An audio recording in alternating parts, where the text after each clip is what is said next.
Jacob Fatu is suddenly becoming the WWE's biggest problem.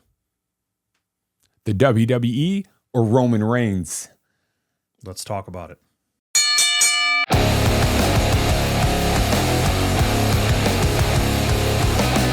All right, we are back. I'm Joe, as usual. This is Jeff, as usual. 5 topics today. 5. Let's start it. Let's get up 5 going. and maybe a 6th. I think we're going to have a 6th. Maybe have a 6th. We'll talk about it, though. Go ahead, Jeff. Topic number 1, as soon as I start my timer. No 35-minute video this time. Nope, we're going to keep it quick, concise, and to the point. So, topic 1, this week on Raw, Roman Reigns came out and had wanted Jacob to acknowledge him. It was in the contract, he said. It was actually in the contract that Jacob Fatu had to acknowledge Roman Reigns after losing at Backlash. But Jacob absolutely refused. He had laid out Jimmy and Jay. And man, at first Roman took him down. He hit him with the chair a few times. I was like, many times. Yeah, I was like, they're really not going to have Roman destroy Jacob right after he lost at Backlash. They cannot kill all of Fatu's momentum. I was just like, Joe has got to be fuming right now. He's so upset. So as I said, Jeff, there were other things in the night that made me more upset. Yeah, which maybe we'll talk about later. But for that, no, I thought it was effective. I mean, we're going to talk about it again here in a little bit, but it seemed Roman was a little more heelish, kind of, with the chair shots and, the stuff like that. Fatu, again, just looked like a monster. He looked like a world beater out there. Why he didn't win the title unless they're going to set up something. I know they're starting to set up matches for Saturday night's main event, but maybe Clash in Italy. They're going to have them go up again. We've got Saturday's main event. We got Clash in Italy. At the end of June, we've got. Well, he's supposed to be gone for June. Well, I'm just in what we've got going. We've got the Night of Champions and then SummerSlam in August. I think they're building toward a Roman versus Jacob Fatu rematch at SummerSlam, and I would not be surprised at that point if Jacob wins. Nope. I'm going to disagree with you, sir. Disagree. It's going to be Oba Femi and Roman Reigns if Roman Reigns is still with the title. You need to go back and watch. I'm telling you, in the post-WrestleMania speech, Roman Reigns said, we'll see how the boy or how the young man does over the summer and then through the end of the year, and then we'll see if he's ready to step up to the tribal chief. I'm going to watch it, I'm going to clip it, and I'm going to put it up. You do it. Clip it. You guys comment below who was right. But no, Jacob coming back, I thought Roman was going to put him down with the chair. And then when Jacob kicked the chair and came back and just destroyed Roman, I was like, they're just continuing.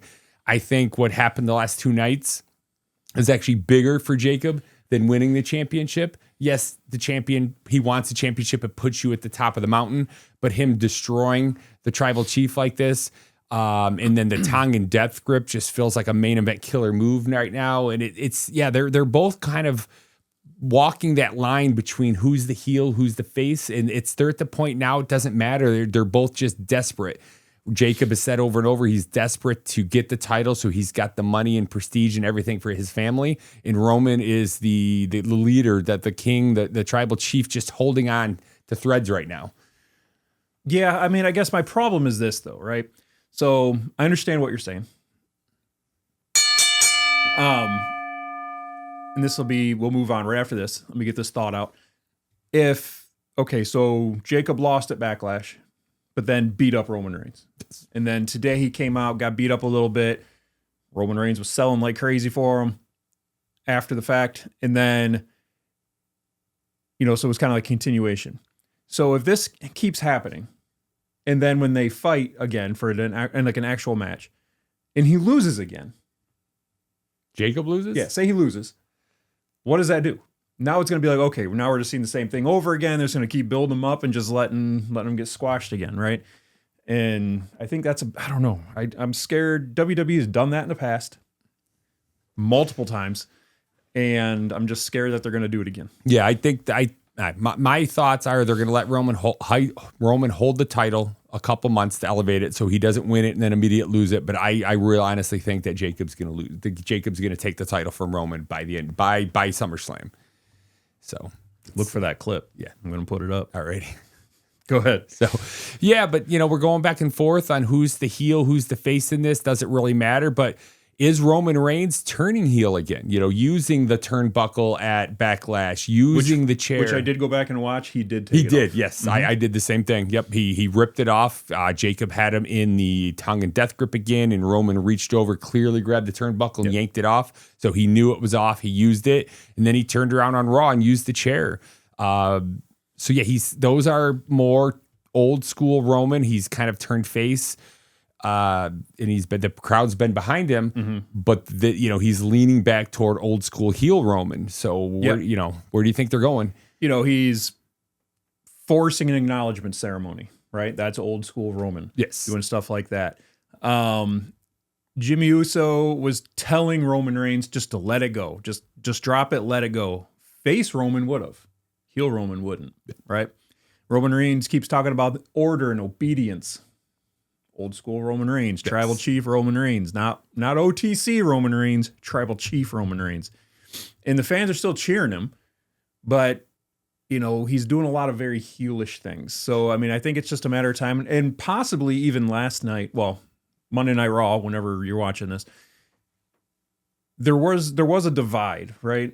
I heard some cheers for Roman, obviously. Yes. I heard a few cheers for Jacob Fatu. There were more boos for Jacob Fatu than there were for Roman. As the night went on, people started booing Fatu more. But when he first came out and he attacked the Usos and all, the crowd popped for him. And the crowd was chanting, "We want tables one more time." Their normal chants when somebody's getting destroyed. But they were doing it both ways. Yeah, they were. Yeah. I'm just saying, I noticed a little more boos for Jacob right now. Now, if Roman continues to do heelish things and continue to start bossing around the Usos again, first off, I don't want that storyline. I want the bloodline back. Yes, I don't want the same bloodline storyline back. Yeah, I agree. But if he keeps doing that stuff, then the crowd's eventually going to turn because they're going to be like, okay, we've seen this act before. But my question here as well, especially when Adam Pearce, right, asked Roman or I think Roman said, who signed off on him or something like that to come in? And Roman's like, I did, or he said, you did. Wasn't it Solo that did? I think they're saying Solo brought him in, but I think they're hinting that Roman's got the power behind the scenes. They wouldn't have let Solo bring him in without Roman signing off on it. Roman even said that a couple weeks ago. Yeah, I remember him saying something about that. Yeah, he's like, Solo brought you in, but I brought Solo in, and I signed off on everything Solo did along those lines. So, yeah, he's saying he finally let him in, so he wants to be now the one to take him out. So I think that's where they're going with that. No, where was Solo during this whole thing? He's part of this too, though. Yeah, Solo's scared. He's over there with Talatonga. The one last thing I want to say on this before we move on, I don't see these as signs of heel Roman. I see this signs of more of a desperate Roman and just playing up the strength of Jacob, that Roman has to stoop to these levels to beat him and get over. Because if it was old school Roman, the Usos would have interfered in that match. Well, the Usos got beat up. No, in the match at Backlash. Oh, in the match at Backlash, I see. Yeah. That was that was one of Roman's only clean wins that I can think of where the Usos weren't involved at all. Nobody helped him. Yes, he cheated himself with the exposed turnbuckle, but there was no outside interference. Right. Yeah. So. All right. Well, let's move on. All right. Well, we're talking about the future and when we think Roman and Jacob are going to fight again and if Jacob's going to win. But we're talking about the future of the WWE. Bron Breakker and Oba Femi came out feeling like beasts again tonight. Yeah. Bron looks unstoppable. I mean, so does Oba. They both do. Funny to me that the WWE still doesn't really let Bron Breakker talk a whole lot. I don't know. Maybe he's got Uncle Scott Steiner's mic skills and maybe we need some Bron Breakker math. Don't know. That would be amazing. But yeah, it's kind of weird. I mean, he's clearly a monster and he's got all the tools that you need to do what he's doing. Yes. It would just be nice to hear him talk a little more. Not that I want Logan Paul to get less talk time. Right. But, still pretty good. Oba Femi. I wasn't a huge fan. Again, I've talked about it before. But something that, we both notice is very reminiscent of old WCW pushing Goldberg to get his whatever his streak was, 170 something and but he was just beating jobbers the entire time, and it looks very similar to that. Yes. Like, did technically he get 2 wins tonight or 1? Well, I guess he just pinned one guy. Was it even a match? The announcers were joking about that. Is that considered a match? Did he get a win? Ring? And the ref didn't the ref count him? The ref did count it, but yeah, I'm just saying the announcers were joking around about it. But yeah, I mean, I'm glad that if they're going to do this, they did it now and they didn't drag this on for a month or two. That would have gotten stale. We talked about this 2-3 weeks ago. What are they going to do with this Open Femi challenge? And one of the things I said is I hope that nobody responds and he just goes back and he just gets pissed off and destroys people.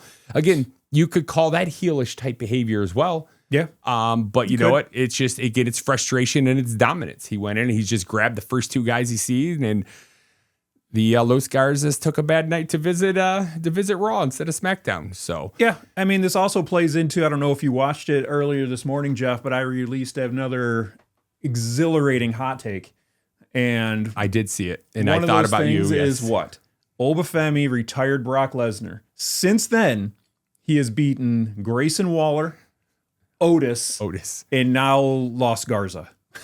And that might be a step behind because I bet both Los Garzas together weigh less than Otis. Yeah, but so they've got to move past this now. Like you can't go back to another open challenge unless they bring somebody out. But I had another idea. But go ahead, get your thoughts. I don't want to forget my idea though. Unless they have a real challenge come out next week, some beast that we haven't seen almost in a couple years. Somebody that would be like fantastic. that. Yeah, somebody really big like. You can't have a big jobber. Otis was the biggest jobber, physically biggest jobber, and almost is at least an attraction if you bring him back. He's big in AAA. Yeah. So unless Brock Lesnar responds, what about there is another guy? Who's that? That we haven't talked about in a little while. He's been out with an injury. Chad Gable? No, Chad Gable's currently in. No, not Chad Gable. He's been out with an injury. He's rumored to be coming back any day now. Ludwig Kaiser. Nope. He's already wrestling too. I haven't seen. I was worried these guys were going to be in the next batch of cuts. No, who are you talking about, Joe? They might be, but no, not them. Bronson Reed. Ooh, that would be a good one. Oh man, I not that I've thought about him because I've seen him post. I thought he was going to show up at WrestleMania because he did post. It's time to start destroying people again. He posted that on Twitter X, a couple weeks ago. But yeah, since then it's not even somebody that crossed my mind is going against Obafemi. Imagine Obafemi coming out next Monday, right? And the open challenge is now, whatever he says, and Bronson Reed's music hits. They come out and they just start smashing each other. Bronson Reed's a big boy. I don't know if Obafemi's throwing him like he throws the other guy. He's going to have to do it the Otis style where the guy climbs up on the rope. But they can go back and forth. This can be a multi-match thing before they have an actual match at whatever PLE they want to do. That's not a Raw match. That would be a Saturday Night's Main Event or a Clash in Italy. I would say it's even bigger than Saturday Night's Main Event, but maybe Clash in Italy or something like that. Yeah, and they can even have they can let Oba lose by DQ. Yes, he just goes too crazy or something, right? And they can let Bronson Reed lose by DQ or whatever they need to do, double DQ. Yeah. It works if the storyline is there, to support it.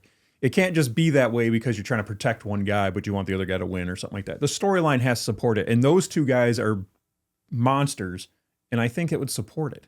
And I would love to see Obafemi and Bronson Reed. That would be a killer match. That would be a hell of a match. I wish I thought about that when I was doing my hot take. There you go. Well, I didn't.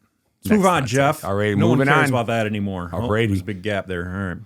So, speaking of who's going to face Bronson Reed next, there's a whole lot of people we don't want him to face because he's one I would like to see him face. Yes, but I'm just saying there's a bunch of other people that we don't want him to see because you got to move up. Somebody like him needs to wrestle big guys, but there's a lot of guys we haven't seen lately, and the WWE, what's LA Knight up to? Where's Blake Monroe, Rusev, Ethan Page? Like, what are they doing with all these people? Well, I don't think Obafemi is going to fight Blake Monroe. No. Maybe old WWE they might have fought, but no, like LA Knight reportedly they don't know what to do with him.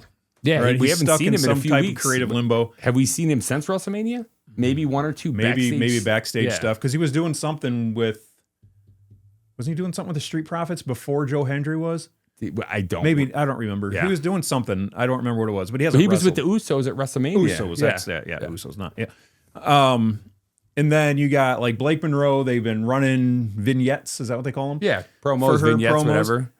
And then they don't have room for her, so they didn't move her up yet. Well, they've Why been are they- advertising her on SmackDown. Yeah. It's for SmackDown. She seems a little bit too closer to Tiffany Stratton. They almost need to put Blake Monroe on Raw. Well, I think what I heard, I don't know if this is true, but they wanted to put her there so her and Tiffy Time could have a feud. They're gonna have a Barbie battle. A Barbie battle. There Yes. you go. Okay. Rusev. I know we both are the biggest Rusev fans in the world. I keep So- hearing about Rusev Day, but it's definitely not his year because he lost again this week. He so- did. But he was starting to look decent in his matches. It looked like I think pairing him with Ethan Page was pretty solid. And then they turned against each other this week. And now Rusev just is back to being nothing again. I guess it's Ethan Page's all ego turn, playing. It was playing up to his character a little bit, but yeah. Yeah, and I think I think Ethan Page is amazing. I think he's a great wrestler. I've heard him talk where it was good before. Yeah. Monday Night Raw, it was not good. No.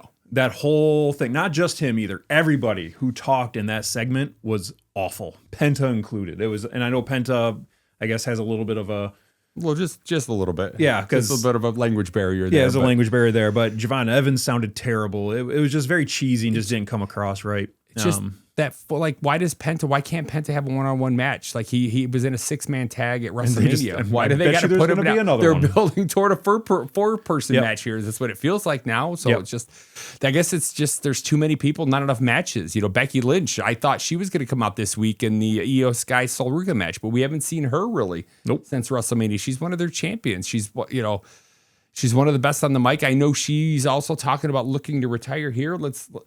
She wants to be around for her daughter, possibly have another kid, but let's get her in the ring. Let's utilize her before she runs out of time. Yeah. Just the roster's overloaded right now, which is weird to say because I complain about the roster all the time, but there are a lot of good wrestlers on the roster. It's just WWE is just not using them or not using them the right way.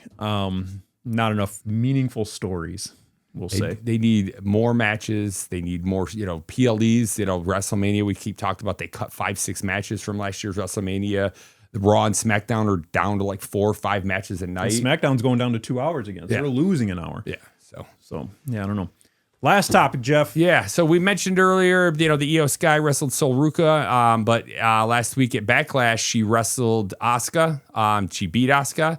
And then they came out and they had like kind of a tearful goodbye at the end of the match. And then again on Raw, and then the announcer said that they're not sure what Asuka's future is. Yeah, she's semi-retired. I wonder if that has anything to do with, maybe just with Kairi Sane choosing to go back to Japan. Maybe Asuka's making that same decision. Didn't Kairi Sane debunk that though? Did she? Yeah, she came out on X. Okay. And said, no, that was not. She goes, I was happy doing, I don't know word for word, but it was something along the lines of, I was happy doing what I was doing. Okay. And at that time, anyway, she had no intention of going back to Japan to wrestle. I did not see that. I missed that. So, but the crowd still wants her back. Yes, they're still chanting for "We want Kairi." Everybody thought she was going to come back at Backlash. She didn't, and now maybe she didn't because of the Asuka thing. Yeah, right. Asuka retiring or being semi-retired. Maybe that was that, but maybe this semi-retired thing is a storyline. She's semi-retired to go back to Japan, and then she returns because she talked Kairi Sane into coming back. Maybe storyline. That would be interesting because I really like Asuka. I know you haven't been crazy on her. I like her look. The last 6 months to a year, I have not liked what they've done. That whole Kairi Sane Asuka storyline, I did not like, but I like Damage Control. I like her look. I've always had a thing for the mist. I like the wrestlers that use that mist as, I don't hate it. It's better than a lot of the gimmicks you like. Yeah, but it's I like her better as a heel than than when they've tried to make her a face character. It just doesn't work. Again, she's limited. I think she's better on the mic when she's like when her and Kairi was saying goodbye. Asuka had a completely different voice. It's funny the text I'm getting right now, Joe. Uh-oh. It has to do with our topic number 6. Topic number 6. Top secret. Topic number 6. But no, I'm sad to see Asuka go. I think the Io Sky versus Asuka match was underrated. I think it was a great match. They're as I like to tease that Michael Cole calls Io Sky the best pound for pound wrestler in the world right now, but I think Asuka's right up there as well. Well, Asuka trained her, right? Yes. From what I understand. Yeah. Well, that was the storyline. So yeah. Mm-hmm. And I'll say this, right? No, I'm not a big Asuka fan at all. I think, I don't know. I didn't like the mask that was too small for her face. I didn't. Oh, but yeah. I didn't like the mask, but I liked the face paint and the in-ring Yeah, stuff. the face paint always looked good. Yeah. But she's definitely probably top 3 female wrestler that I've seen since I started watching wrestling again, which was all the way back in 2019. Whenever Roman Reigns had to leave because his leukemia came back. Okay, that was that was before I started watching again with the kids. So. Yeah, that was my first episode watching it back. That was what happened on the thing. So whatever day that was.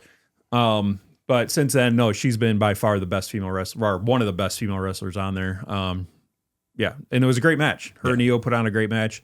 That should have been on WrestleMania. I agree. Oh yeah, we were calling for that weeks ago. Yeah. So. But no, it was a fantastic match. So, and she'll be missed if she is gone for sure. Yes. Well, Jeff. Yes, sir. What were those texts going over there? Who's blowing you up? What's the news, big guy? I got a happy 1K. 1K? What's 1K? Did you walk 1 kilometer today? Jeff, I haven't walked 1 kilometer in the last 6 months. Total, combined. No, Jeff, we did it. What'd we do? Boom. We hit 1,000 subscribers, Jeff. Never thought this day was going to come. No, we thought this was a joke at SummerSlam last year. Yeah. I was like, man, we'll be lucky to get a couple hundred. Then it was like, okay, well, we'll be lucky to get 500. We'll be lucky to get 750. And I mean, they're coming fast, right? We just had our 750 one a couple weeks ago. We didn't hit, we started in August of last year. We didn't hit 100 subs till mid-January. Yeah. Well, we changed a lot of things since then. Well, you've changed a lot of things. Joe's been hard at work improving the WrestleStop look and everything. So we're at 1,000 now. We're at almost like 500,000 views now. So we're picking up steam because of you guys, and we appreciate you. So this is to you. This is also to my boy Kyle. Man, Kyle. Thank you, everybody. Happy 1,000. We'll see you guys again on number 1,500. Yes, sir. Let's go. Thank you.